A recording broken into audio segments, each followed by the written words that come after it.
ಕಂದಾಯ ಸಚಿವ ಕೃಷ್ಣ ಬೈರೇಗೌಡ ಅವರು ಇಂದು ಹೆಬ್ಬಾಳ ಕೆರೆಯ ಅಭಿವೃದ್ಧಿ ಕಾಮಗಾರಿಗಳ ಪ್ರಗತಿ ಪರಿಶೀಲನೆ ನಡೆಸಿದರು. ಕೆರೆಗೆ ನೇರವಾಗಿ ಚರಂಡಿ ನೀರು ಅಥವಾ ಕಾರ್ಖಾನೆಯ ಕಲುಷಿತ ನೀರು ಸೇರದಂತೆ ತಡೆಯಲು ನಿರ್ಮಿಸಲಾಗುತ್ತಿರುವ ಎಸ್ಟಿಪಿ ಕಾಮಗಾರಿಯನ್ನು ವೀಕ್ಷಿಸಿದರು. ಕೆರೆಯ ಸುತ್ತಲಿನ ನಡಿಗೆ ಹಾದಿ, ಆಸನಗಳ ವ್ಯವಸ್ಥೆ ಮತ್ತು ಬಗ್ಗೆ ಅಧಿಕಾರಿಗಳಿಂದ ಮಾಹಿತಿ ಪಡೆದುಕೊಂಡರು.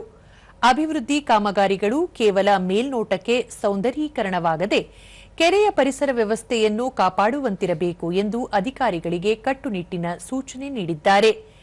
ಮಳೆಗಾಲ ಆರಂಭವಾಗುವ ಮುನ್ನವೇ ಪ್ರಮುಖ ಕಾಮಗಾರಿಗಳನ್ನು ಪೂರ್ಣಗೊಳಿಸಿ ಕೆರೆಯಲ್ಲಿ ಗರಿಷ್ಠ ಮಟ್ಟದ ನೀರು ಸಂಗ್ರಹವಾಗುವಂತೆ ನೋಡಿಕೊಳ್ಳಬೇಕು ಎಂದು ತಿಳಿಸಿದರು. ಕೆರೆಯ ಪುನಶ್ಚೇತನದಿಂದ ಹೆಬ್ಬಾಳ ಮತ್ತು ಸುತ್ತಮುತ್ತಲಿನ ಪ್ರದೇಶಗಳಲ್ಲಿ ಅಂತರ್ಜಲ ಮಟ್ಟ ಸುಧಾರಿಸಲಿದೆ. ಸುಸಜ್ಜಿತ ವಾಕಿಂಗ್ ಪಾತ್ಗಳಿಂದಾಗಿ ಸ್ಥಳೀಯ ನಿವಾಸಿಗಳಿಗೆ ವಾಯುವಿಹಾರಕ್ಕೆ ಉತ್ತಮ ಪರಿಸರ ಸಿಗಲಿದೆ. ಕೆರೆಯ ನೀರು ಶುದ್ಧೀಕರಣಗೊಳಿಸುವುದರಿಂದ ಪಕ್ಷಿ ಸಂಕುಲ ಮತ್ತು ಜಲಚರಗಳಿಗೆ ಪೂರಕವಾದ ವಾತಾವರಣ ನಿರ್ಮಾಣವಾಗಲಿದೆ.